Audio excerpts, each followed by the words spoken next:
नमस्कार दोस्तों, जय हिंद। दोस्तों, आज मैं इकोनॉमिक्स का टॉपिक लेकर आया हूँ फॉर क्लास 10 वीवीआई ऑब्जेक्टिव।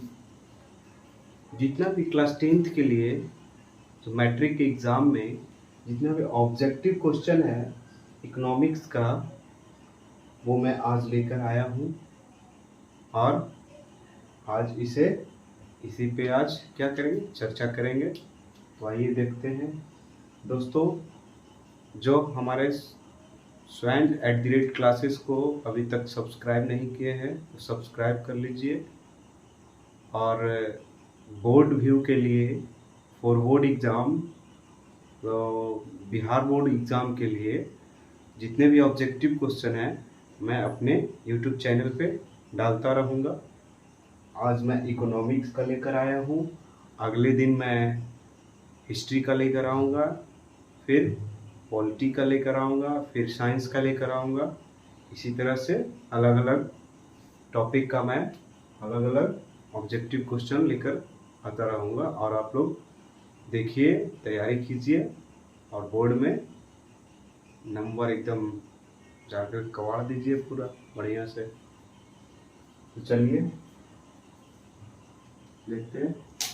देखिए क्या है, भारत में योजना आयोग का गठन कब किया गया था। तो पहला क्वेश्चन कह रहा है इकोनॉमिक्स का कि भारत में योजना आयोग का गठन कब किया गया था। तो कब किया गया था मेरे दोस्तों? तो 15 मार्च 1950 ईस्वी में योजना आयोग का गठन किया गया था। उसके बाद अगला क्वेश्चन है, भारत की आर्थिक व्यवस्था कैसी है। तो भारत की आर्थिक व्यवस्था कैसी है? समाजवादी, पूंजीवादी, मिश्रित या नन। तो क्या है? मिश्रित है, सब यहाँ मिक्सअप है ना, क्योंकि यहाँ बिजनेसमैन भी हैं, कृषि लोग वाले लोग भी हैं, और क्या है, सेवा मतलब सर्विस वाले लोग हैं। सारे मिलकर भारत की अर्थव्यवस्था को चलाते हैं। किस क्षेत्र को तिर्यक क्षेत्र कहा जाता है? तो तिर्यक क्षेत्र किसे बोला जाता है? तो सेवा वाले क्षेत्र को तिर्यक क्षेत्र बोला जाता है। एक अर्थव्यवस्था का सृजन होता है। एक अर्थव्यवस्था का सृजन मतलब अर्थव्यवस्था का सृजन कहाँ होता है? तो प्राकृतिक संसाधन से, भौतिक संसाधन से, मानवीय संसाधन से। तो अर्थव्यवस्था का जो सृजन होता है वो इनमें से सभी में होता है। ठीक है।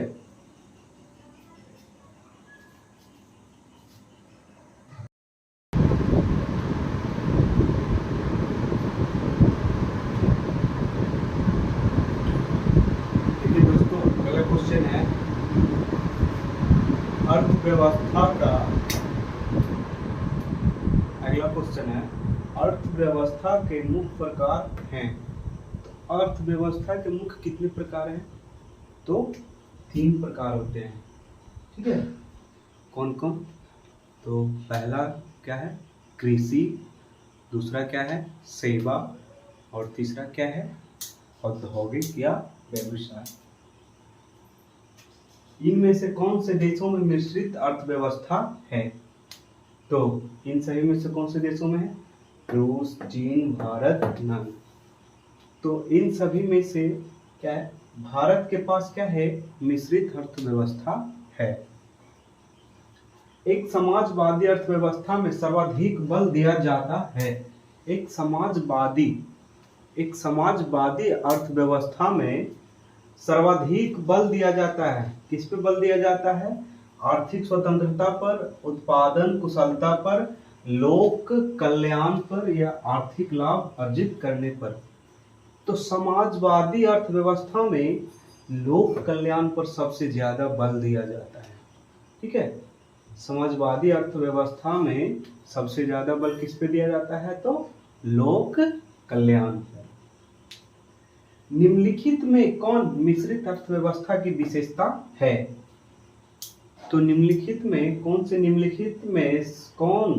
मिश्रित अर्थव्यवस्था की विशेषता है? तो निजी क्षेत्र, सार्वजनिक क्षेत्र, ए एंड बी, और डी नन। तो इन सभी में से मिश्रित अर्थव्यवस्था कौन होगा? तो निजी क्षेत्र और सार्वजनिक क्षेत्र, इन दोनों को अगर मिला देंगे तो ये क्या हो जाएगा? मिश्रित अर्थव्यवस्था हो जाएगा। तो इसका आंसर क्या हो जाएगा? सी। आर्थिक विकास की माप के लिए सबसे उपयुक्त सूचकांक क्या है? आर्थिक विकास मतलब आर्थिक विकास की माप के लिए सबसे उपयुक्त सूचकांक क्या है? तो राजकीय आय, प्रति व्यक्ति आय, प्रति व्यक्ति व्यय या नन। तो इसके लिए सबसे उपयुक्त सूचकांक है प्रति व्यक्ति आय। मतलब आर्थिक विकास के मापन के लिए सबसे ज्यादा हम लोगों को जरूरत है कि मतलब प्रति व्यक्ति आय क्या है, प्रति व्यक्ति आय माप लेंगे, इससे हमें पता चल जाएगा कि आर्थिक विकास अभी किस तरह का है। निम्नलिखित में कौन सा देश विकसित अर्थव्यवस्था का उदाहरण है? निम्नलिखित में कौन सा देश क्या है? विकसित अर्थव्यवस्था। तो ये तो आप लोग भी जानते होंगे कि सबसे ज्यादा विकसित अर्थव्यवस्था किसके पास है? अमेरिका के पास। ठीक है। निम्नलिखित में किसे पिछड़ा राज्य कहा जाता है? ये तो सबको जानते हैं कि पिछड़ा राज्य किसे कहा जाता है? पंजाब, केरल, बिहार, दिल्ली, किसे कहा जाता है? तो बिहार को। दोस्तों ये सभी जो क्वेश्चन है ये सभी बहुत ही इंपॉर्टेंट क्वेश्चन है, वेरी वेरी इंपॉर्टेंट क्वेश्चन है, जो कि 100% पॉसिबिलिटी है, 100% पॉसिबिलिटी है कि बोर्ड में आएगा, 100%। और क्वेश्चन यहीं से आएगा, यहां से कुछ अलग नहीं रहेगा।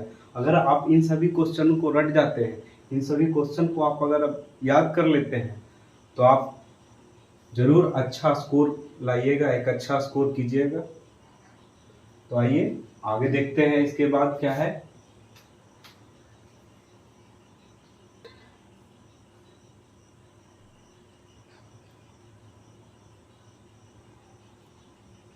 देखिए एक क्वेश्चन कट रहा था कि निम्नलिखित में किसे पिछड़ा राज्य कहा जाता है? तो पिछड़ा राज्य पंजाब, केरल, बिहार, दिल्ली। तो बिहार को कहा जाता है क्या? पिछड़ा राज्य। ये क्वेश्चन क्या हो रहा था? कट रहा था, तो इसको मैंने फिर से कर दिया हूं। ठीक है।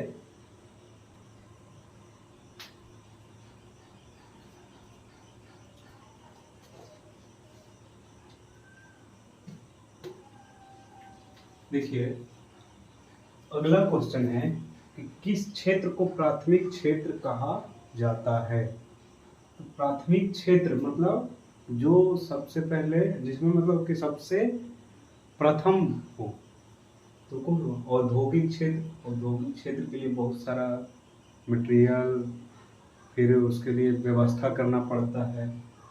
कृषि क्षेत्र, सेवा क्षेत्र, नम। कृषि क्षेत्र, कृषि क्षेत्र क्या है? ये कृषि क्षेत्र सबसे नॉर्मल है और ये सभी लोगों के लिए क्या है? सामान्य है। तो इसीलिए कृषि क्षेत्र को क्या कहा जाता है? प्राथमिक क्षेत्र कहा जाता है। आर्थिक संरचना का एक मुख्य अंग है। तो आर्थिक संरचना का सबसे बड़ा मुख्य अंग क्या है? शिक्षा, स्वास्थ्य सेवाएं, यातायात, संचार या नहीं? शिक्षा, स्वास्थ्य सेवाएं, यातायात एवं संचार। तो आर्थिक संरचना का एक मुख्य अंग है ये यातायात संरचना। पशुपालन एवं मत्स्य पालन किस क्षेत्र के अंग हैं? तो पशुपालन एवं मत्स्य पालन किस क्षेत्र के अंग है? तो पशुपालन कहाँ किया जाता है? खेती में किया जाता है। मत्स्य पालन कहाँ किया जाता है? खेत में। तो खेत में किया जाता है तो किसका हो जाएगा? तो प्राथमिक क्षेत्र का, क्योंकि कृषि क्या है? प्राथमिक क्षेत्र है। ये सबसे इंपॉर्टेंट क्वेश्चन है। ये घुमा फिरा के कह रहा है क्या? कृषि क्षेत्र को ही बतला रहा है। मतलब बहुत घुमा फिरा के ये क्वेश्चन आएगा, लेकिन जैसे ही किसी भी तरह का अगर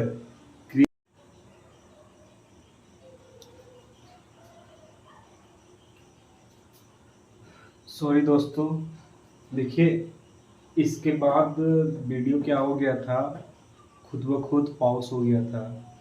ठीक है, तो यहाँ से स्टार्ट करते हैं।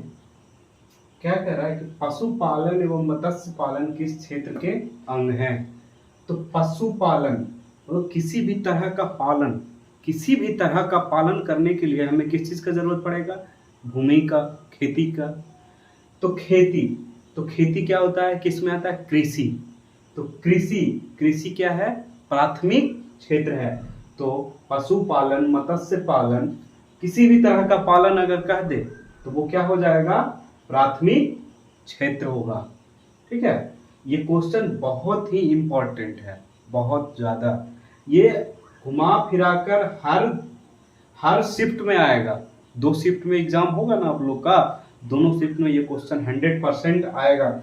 मैं 100% इसको डबल टिक कर देता हूँ कि ये क्वेश्चन आएगा तो आएगा। ठीक है, फिर निम्नलिखित में कौन सामाजिक संरचना का अंग है। तो सामाजिक संरचना का अंग क्या हो जाएगा, शिक्षा एवं प्रशिक्षण, स्वास्थ्य सेवाएं, आवास, ये सभी हो जाएंगे क्या, ये सभी क्या हो जाएंगे, सामाजिक संरचना के अंग हो जाएंगे। किस क्षेत्र को द्वितीय क्षेत्र कहा जाता है। तो द्वितीय क्षेत्र किसे कहा जाता है, अगर यहाँ प्रथम क्षेत्र रहता तो प्रथम क्षेत्र किसको बोला जाता, कृषि को। ठीक है, लेकिन यहाँ द्वितीय क्षेत्र है तो द्वितीय क्षेत्र किसे बोला जाएगा, उद्योग को। भारत में योजना आयोग का गठन कब किया गया था। तो भारत में योजना आयोग का गठन कब किया गया था, 15 मार्च 1950 ईस्वी में। ठीक है, इसके बाद देखिए अगला क्वेश्चन शायद कट रहा होगा, तो कट रहा है तो इसको थोड़ा सा मैं नीचे कर देता हूँ, उसके बाद आ जाएगा, है ना। हाँ, अर्थव्यवस्था की आर्थिक क्रियाओं को कितने भागों में बांटा जा सकता है। तो अर्थव्यवस्था की आर्थिक क्रियाओं को कितने भागों में बांटा जा सकता है, तो 2 भागों में बांटा जा सकता है।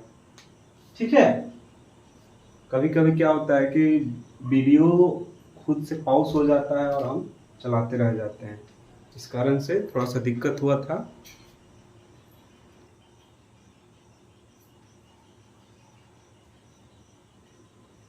अगला क्वेश्चन है दोस्तों, सन 2008-9 के अनुसार भारत की औसत प्रति व्यक्ति आय, मतलब 2008-9 के जनगणना के अनुसार भारत की औसत प्रति व्यक्ति आय, मतलब भारत की प्रति व्यक्ति औसतम जो आय है, इनकम है, वो कितना है, 25,494।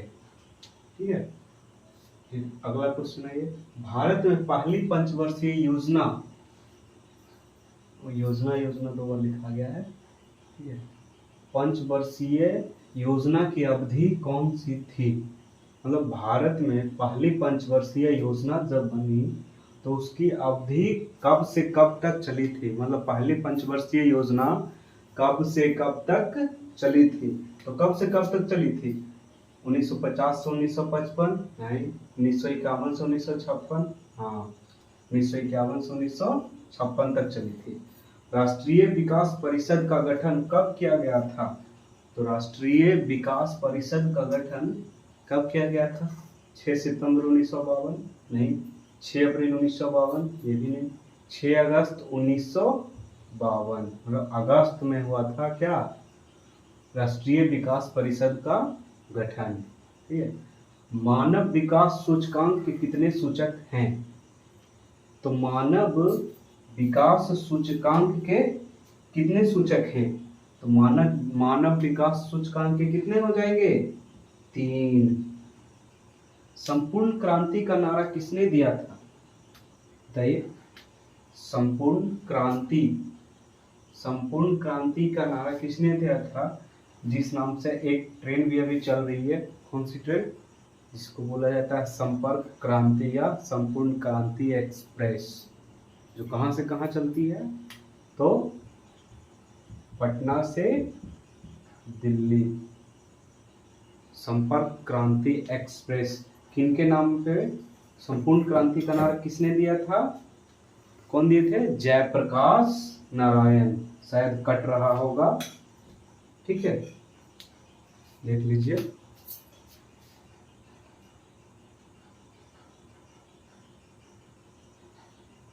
देखिए आ रहा है, जयप्रकाश नारायण।